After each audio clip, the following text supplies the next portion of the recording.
ಆತ್ಮೀಯರೇ, ಸೂರ್ಯಚಂದ್ರನ್ ಗ್ಯಾಲಕ್ಸಿ ಮೀಡಿಯಾಗೆ ಸ್ವಾಗತ ಸುಸ್ವಾಗತ. ಶಿರ್ಸಿ ಮಾರಿಕಾಂಬಾ ದೇವಸ್ಥಾನವು ಮಾರಿಕಾಂಬಾ ದೇವಿಗೆ ಅರ್ಪಿತವಾದ ಹಿಂದೂ ದೇವಾಲಯವಾಗಿದೆ. ಇದು ಕರ್ನಾಟಕದ ಶಿರ್ಸಿಯಲ್ಲಿದೆ. ಇದನ್ನು ಮಾರಿಗುಡಿ ಎಂದು ಕರೆಯುತ್ತಾರೆ. ಇದನ್ನು 1688ರಲ್ಲಿ ನಿರ್ಮಿಸಲಾಯಿತು. ಶಿರ್ಸಿ ಶ್ರೀ ಮಾರಿಕಾಂಬಾ ದೇವಿಯು ಕರ್ನಾಟಕದ ಎಲ್ಲ ಮಾರಿಕಾಂಬಾ ದೇವಿಯ ಅಕ್ಕ.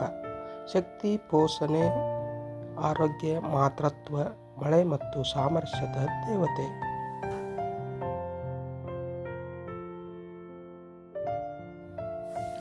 ಶಿರಸಿಯ ಶ್ರೀ ಮಾರಿಕಾಂಬಾ ದೇವಾಲಯವು ಉತ್ತರ ಕನ್ನಡದ ಅತ್ಯಂತ ಪ್ರಸಿದ್ಧ ಮತ್ತು ಪುರಾತನ ಹಿಂದೂ ದೇವಾಲಯಗಳಲ್ಲಿ ಒಂದಾಗಿದೆ. ಈ ದೇವಾಲಯ ಉತ್ತರ ಕರ್ನಾಟಕದಲ್ಲಿದ್ದರೂ ಕೂಡ ಇದರ ಕೀರ್ತಿ ಸಂಪೂರ್ಣ ಕರ್ನಾಟಕವನ್ನೇ ಆವರಿಸಿಕೊಂಡಿದೆ. ದೇಶ ವಿದೇಶಗಳಿಂದ ಭಕ್ತರು ಹೀಗೆ ಆಶೀರ್ವಾದವನ್ನು ಪಡೆಯಲು ಇಲ್ಲಿಗೆ ಬರುತ್ತಾರೆ. 2 ವರ್ಷಗಳಿಗೊಮ್ಮೆ ಇಲ್ಲಿ ನಡೆಯುವ ಜಾತ್ರಾ ಮಹೋತ್ಸವವೇ ಇಲ್ಲಿನ ವಿಶೇಷ.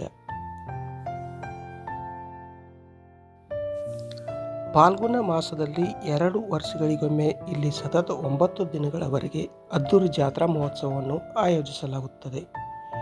ಇದು ರಾಜ್ಯದ ಅತ್ಯಂತ ಪ್ರಸಿದ್ಧ ಮತ್ತು ದೊಡ್ಡ ಜಾತ್ರೆ ಎಂದು ಹೇಳಲಾಗುತ್ತದೆ. ರಾಜ್ಯದೆಲ್ಲೆಡೆಯಿಂದ ಭಕ್ತರು ಈ ಅದ್ದೂರಿ ಕಾರ್ಯಕ್ರಮದಲ್ಲಿ ಪಾಲ್ಗೊಂಡು ಮೆರವಣಿಗೆಯಲ್ಲಿ ಪಾಲ್ಗೊಳ್ಳುತ್ತಾರೆ. ಈ ಜಾತ್ರೆಯ ದಿನ ದೇವಿಯ ಮೂಲ ವಿಗ್ರಹಕ್ಕೆ ಸರ್ವಾಲಂಕಾರವನ್ನು ಮಾಡಿ ಪಲ್ಲಕ್ಕಿಯಲ್ಲಿ ಮೆರವಣಿಗೆಯ ಮೂಲಕ ಹತ್ತಿರದ ಬಿಡ್ಕಿ ಮೈದಾನದಲ್ಲಿ ಸ್ಥಾಪಿಸಿ ಅಲ್ಲಿ ವಿಶೇಷ ಪೂಜೆಯನ್ನು ಮಾಡಲಾಗುತ್ತದೆ. ದೇವಿಗೆ ವಿವಾಹ ಮಾಡುವ ಸಂಪ್ರದಾಯದೊಂದಿಗೆ ಆರಂಭವಾದ ಜಾತ್ರೆಯು 9ನೇ ದಿನ ಕೋಣ ಬಲಿ ಕೊಟ್ಟು ಚಪ್ಪರಕ್ಕೆ ಬೆಂಕಿ ಹಚ್ಚುವುದರೊಂದಿಗೆ ಮುಕ್ತಾಯವಾಗುತ್ತದೆ. ಇಲ್ಲಿ ಬಲಿ ಕೊಡುವ ಕೋಣವು ಬ್ರಾಹ್ಮಣ ಮುಖವಾಡ ಧರಿಸಿ ಬ್ರಾಹ್ಮಣ ಯುವತಿಯನ್ನು ವಿವಾಹವಾದ ಯುವಕ ಎನ್ನುವ ನಂಬಿಕೆ ಇಲ್ಲಿನ ಭಕ್ತರದ್ದು. ಆದರೆ ಈಗ ಕೋಣ ಬಲಿಯನ್ನು ಇಲ್ಲಿ ನಿಷೇಧಿಸಲಾಗಿದ್ದು, ಕೋಣವನ್ನು ಬಲಿ ಕೊಡುವ ಬದಲು ಬೂದು ಕುಂಬಳಕಾಯಿಯನ್ನು ಒಡೆಯುವ ಪದ್ಧತಿಯನ್ನು ಆಚರಿಸಿಕೊಂಡು ಬರಲಾಗುತ್ತಿದೆ.